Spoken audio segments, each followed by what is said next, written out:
Amazi arashyuha ariko ntiyibagirwa iwabo wa mbeho. Uyu ni umugani Abanyarwanda baca bashaka kumvikanisha ko nubwo umuntu yajya mu mahanga ya kure gute atagomba kwibagirwa aho yarerewe. Iyi mpamvu n'izindi zinyuranye zirimo iy'imibereho igoranye yanyuzemo akiri muto n'iz'umuhanzi Djano Sedy uzwi nka Sedy avuga ko zamuteye kuba yatangiye ubwisungane mu kwivuza abaturage 100 batishoboye batuye mu murenge wa Nyamabuye w'akarere ka Muhanga yakuriyemo. Impamvu yanteye gukora kino gikorwa cyo gufasha abatishoboye nuko nanjye bwo buzima nakuriye mu buzima bugoye ariko nza kugirirwa guhindurirwa amateka mbasha kujya mu gihugu cya US. Rero ngezeyo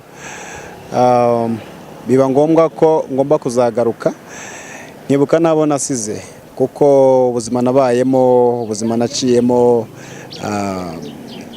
no ubuzima buri struggle bugoye. Hari benshi bagenda bakibagirwa bahindurwa amateka bakibagirwa ariko nkangiye umutima wampatiye ko nasubira mu rugo nkasubiraho anabaye nkabasha gufasha n'abandi bakiri inyuma badafite ubwo bushobozi tukabasha gusangira kuri bike nanjye Imana yampaye. Iki gikorwa nacyitiriye be kind to one another.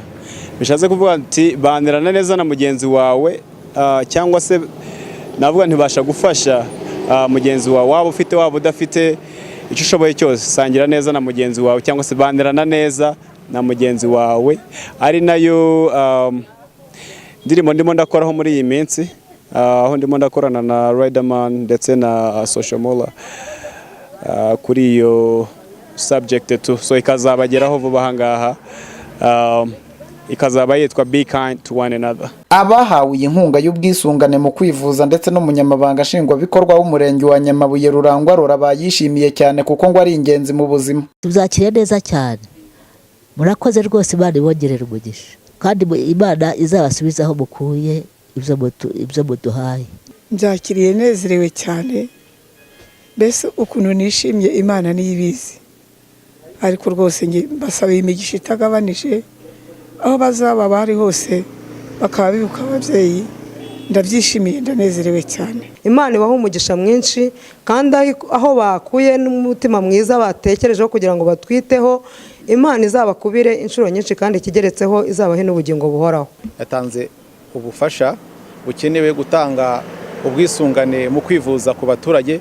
Ni igikorwa duha agaciro kubera ko umunyarwanda udafite ubwisungane mu kwivuza igihe icyo ari cyo cyose indwara itera iza idateguje, igihe cyose umuturage yarwara ntiyabona ko yivuza. Gufasha abaturage 100 kubona ubwisungane mu kwivuza birakenewe. Umwe mu bahanzi bakizamuka utuye mu karere ka Muhanga uzwi nka Mastermind nawe yishimiye iki gikorwa mugenzi wabo yakoze, asaba bagenzi be bateye imbere kugifatiraho urugero.